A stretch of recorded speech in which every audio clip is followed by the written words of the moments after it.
बच्चों, आप सभी का मेरे चैनल लर्निंग विद पुष्पांजलि चालिहा में स्वागत है। मैं पुष्पांजलि चालिहा आज आप लोगों के लिए लेकर आई हूँ प्रश्न उत्तर टिप टिपुआ पाठ का। ये पाठ हिंदी बुक रिमझिम की तीसरी कक्षा की किताब है। यह पाठ उत्तर प्रदेश की एक लोक कथा पर आधारित है, जिसको पढ़ के मैंने बिल्कुल समझा के इससे पहले वीडियो दिया हुआ है। आज इसी पाठ का प्रश्न उत्तर करेंगे। तो बच्चों देखिए पहला प्रश्न।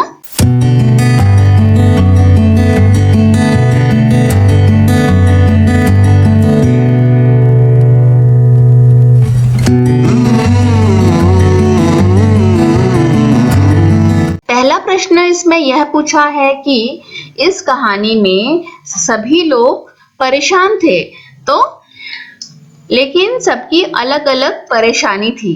तो आप लोगों को उन लोगों का नाम लिखना है जो परेशान थे इन रिक्त स्थानों में, जो छोटे आकार के हैं और जो बड़े आकार के हैं उसमें उनकी क्या परेशानी थी यह बताना है। जैसे कि जो बुढ़िया, पहला किरदार जो हमें मिलता है वह है बुढ़िया की। तो बुढ़िया जो है वो बहुत ही परेशान थी क्योंकि वह उसके झोपड़े में पानी टपकता था। ठीक है बच्चों। फिर है बाघ का बच्चा। बाघ का बच्चा जो कि बुढ़िया के घर के बिल्कुल पास ही छुपा हुआ था, तो उसको टिप टिपुआ शब्द से और वर्षा से बहुत ही परेशानी थी। तीसरा हो गया धोबी। धोबी अपने गधे से परेशान था जो कि उस बारिश के मौसम में सुबह से ही लापता था। पंडित जी परेशान थे घर में पानी भरने के कारण और उसको निकालते निकालते बिल्कुल वे परेशान हो गए थे। दूसरा प्रश्न मतलब बताओ। नीचे कहानी में से कुछ वाक्य दिए गए हैं, इन्हें अपने शब्दों में लिखो। टिपटिपुआ कौन सी बला है? इस तरह से इस लेसन में दिया गया था एक सेंटेंस, टिपटिपुआ कौन सी बला है। तो इसको अभी हमें अपने ढंग से लिखना है। ये क्या बला है टिपटिपुआ? ये क्या बला है टिपटिपुआ? हम इसको इस तरह से भी लिख सकते हैं। उसी तरह से पत्नी की बात धोबी को जच गई। धोबी को पत्नी की बात समझ में आ गई। जच गई मतलब समझ में आ गई। बाघ बिना चू चपड़ किए भीगी बिल्ली बना धोबी के पीछे पीछे चल दिया। इसको हम लिखेंगे बाघ चुपचाप भीगी बिल्ली बनकर धोबी के पीछे चल दिया। बिना चू चपड़ किए मैं बता रही हूँ। बाघ बिना चू चपड़ किए मतलब कि चुपचाप भीगी बिल्ली बना धोबी के पीछे चल दिए। जरा पोथी बाज कर बताइए वह कहाँ है? इसको हम लिखेंगे उत्तर, जरा पोथी में देखकर बताइए वह कहाँ है। उसके बाद है बच्चों याद करो तो। पोता दादी की गोद में कहानी सुनने के लिए मचल रहा था। तुम किन किन चीजों के लिए मचलते हो? पोता यानी कि दादी के बेटे का बेटा, और वह दादी की गोद में बैठकर मचल रहा था कहानी सुनने के लिए। उसी तरह से तुम लोग भी मचलते होगे किसी बात को लेकर, तो तुम अपने मन से लिखोगे इसको कि तुम लोगों को कौन कौन सी बात के लिए बहुत ही वो मन करता है, मचलता रहता है मन की। पढ़ते समय भी कुछ तो ऐसा लगता है कि काश मैं ये कर लेती थोड़ा देर। ऐसा होता है ना बच्चों? हाँ, सभी को होता है। तो इस तरह से आप उत्तर लिख सकते हैं। मैं अपनी दादी के साथ सोने के लिए, उनके साथ अपना टीवी कार्यक्रम देखने तथा उनके साथ घूमने जाने के लिए मचलती हूँ।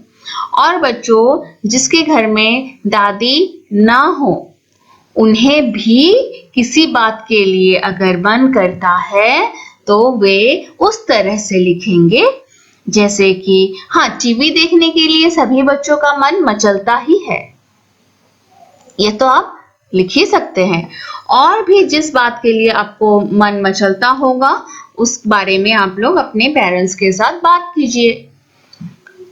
बच्चों यह एक बहुत ही मजेदार प्रश्न है, कौन है टिपटिपुआ?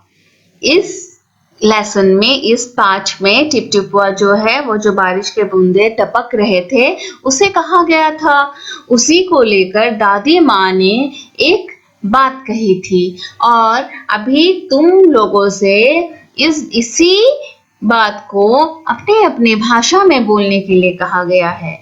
मैं इसी सेंटेंस को हिंदी में और असमीज में बोलूंगी, जो कि असमीज मेरा मदर टंग है। उसी तरह से आप लोगों की भी जो मदर टंग है उसमें आप लोग जरूर बोलिएगा और इसको लिखिएगा। हाँ बचुआ, न शेरवा के डर ना बघुआ के डर, डर तो डर टिपटिपुआ के डर। तुम्हारे घर की बोली में इस बात को कैसे कहेंगे? पहले मैं हिंदी में बताती हूँ।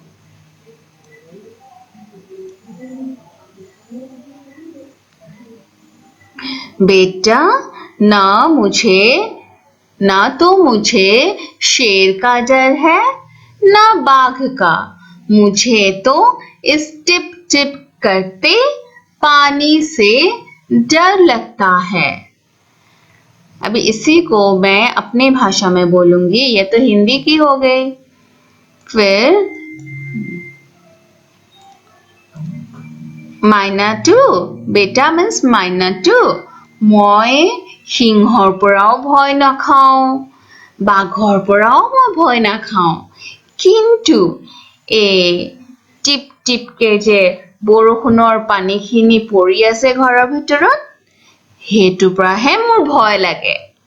कैसा लगा बच्चा? अच्छा लगा ना? कहानी में नेक्स्ट प्रश्न, कहानी में टिपटिपुआ कौन था? तुम किस किस को टिपटिपुआ कहोगे? कहानी में तो टिपटिपुआ था बारिश की बूंदे, है ना, जो कि छत से टपक रहा था। इस कहानी में टिपटिपुआ झोपड़ी में बारिश का टपकता हुआ पानी था, लेकिन यहाँ धोबी और उसके लठ ने टिपटिपुआ का काम किया है, अतः हम इन्हें भी टिपटिपुआ कहेंगे। अभी मैं थोड़ा सा समझा देती हूँ।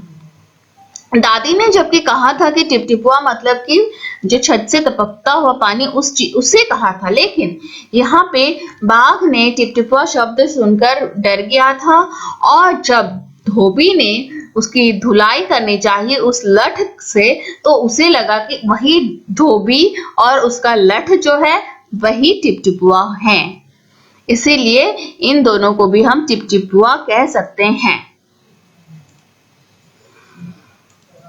नेक्स्ट पेज नंबर 60, बारिश। यह कहानी एक ऐसे दिन की है जब मूसलाधार बारिश हो रही थी। कैसी बारिश? मूसलाधार। मैंने पहले भी बताया था, मूसलाधार बारिश यानी कि जब बहुत तेज तूफान के साथ बिजली गरजते हुए बारिश होती है उसे मूसलाधार बारिश कहा जाता है। अगर मूसलाधार बारिश की बजाय बूंदाबांदी होती तो क्या होता? यदि उस रात बूंदाबांदी होती तो, बच्चों देखो इस लेसन में आपको ये सोचने के लिए कहा गया है, क्योंकि जब बच्चे सोचते हैं उनका सोचने का शक्ति बढ़ता है। बड़े होने से आप लोग बहुत कुछ सोच पाएंगे। तो सोचिए, आप लोग खुद से सोच के थोड़ा सा बताने की कोशिश कीजिए कि अगर बूंदाबांदी होती तो ये कहानी कैसी होती? उत्तर, अगर बूंदाबांदी होती मतलब कि बहुत धीमी धीमी बारिश हो रही होती तो बुढ़िया की झोपड़ी में पानी नहीं गिरता, है ना बच्चों? पानी तब नहीं गिरता। दादी पोते को चिपचिपुआ वाली कहानी नहीं सुनाती, जिसे सुनकर बाघ भाग गया था। यदि बाघ चिपचिपुआ से नहीं डरता तो धोबी के साथ चुपचाप नहीं चला जाता। इस तरह तो कहानी का रुख ही बदल जाता, क्योंकि बाघ जो है चिपचिपुआ से डर गया, इसीलिए वो वहां से चला गया। नहीं तो क्या पता वह बुढ़िया को या फिर उसके पोते को कुछ नुकसान भी पहुंचा सकता था, है ना? तब तो कहानी बदल जाती। बस यही बात है। तरह तरह की आवाजें। पानी के टपकने की टिप टिप टिप टिप आवाज आ रही थी। सोचो और लिखो, ये आवाजें कब सुनाई पड़ती है? कुछ आवाजें दी गई है, आप लोगों को इन आवाजों को पढ़ना है, शब्द करके बोलना है और फिर आपको सोचना है कि ऐसी आवाज कहाँ से आती है। चलो फिर पहला जो है आवाज खर खर। खर खर की आवाज कब होती है बच्चों? खर खर की आवाज जो है जब हम किसी चीज को कुरेद रहे होते हैं। हाँ, जब एक तो है कि कभी कभी घर में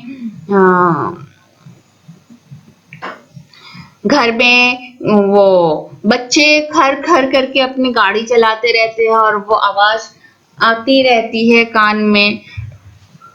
तो उसी तरह से गाड़ी की रगड़ने की आवाज खड़ खड़।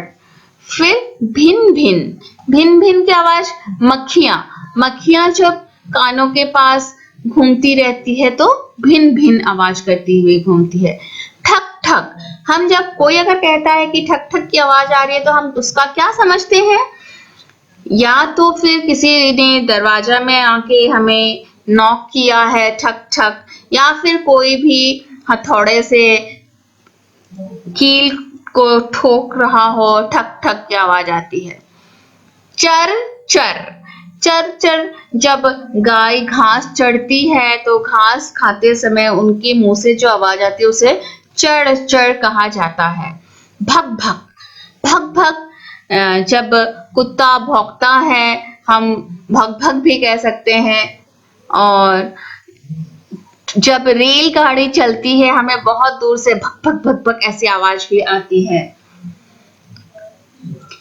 तड़ तड़, अब तड़ तड़ की आवाज सोचो तो बच्चों, अब आप सोच के बताइए कि तड़ तड़ की आवाज कहां से आती होगी?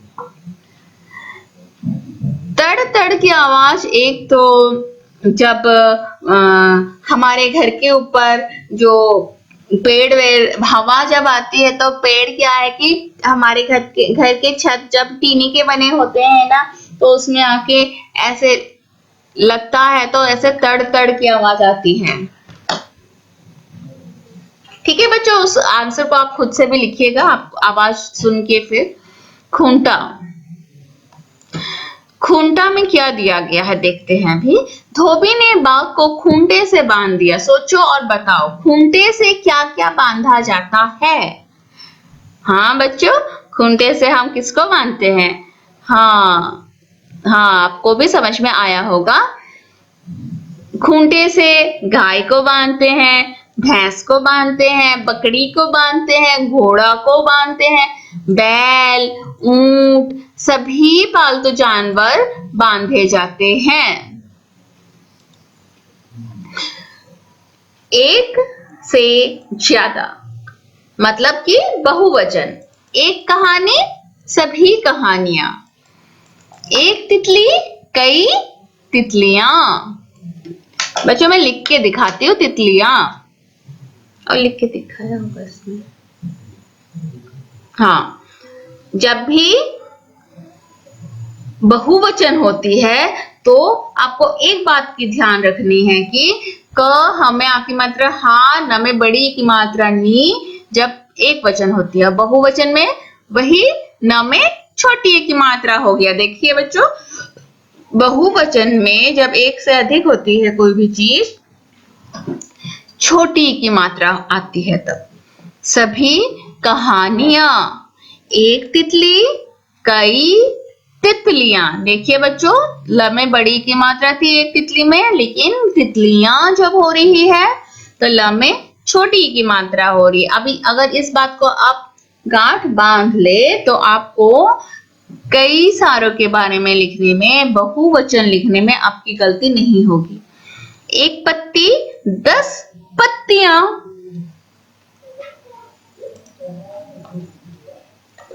एक चूड़ी, एक चूड़ी भी है, एक मिनट बच्चों, ढेरों चूड़ियां, एक खिड़की, ढेरों चूड़ियां, एक खिड़की, 4 खिड़कियां।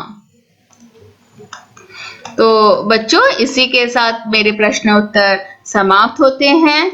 आप लोग इसका अभ्यास कीजिएगा और मेरे चैनल को सब्सक्राइब कीजिएगा। अच्छा बच्चों, अभी तो लॉकडाउन है, आप लोग घर में होंगे, आप लोग अपने आप को फिट बनाए रखिए। एक सुंदर और स्वस्थ मस्तिष्क में ही हम लोग अच्छा विचार आती है और पढ़ाई लिखाई में भी मन लगता है। तो नित्य प्रतिदिन सुबह जल्दी उठकर हर बुक्स को पढ़ने की कोशिश कीजिएगा और हमेशा मेरे साथ सीखते रहिएगा।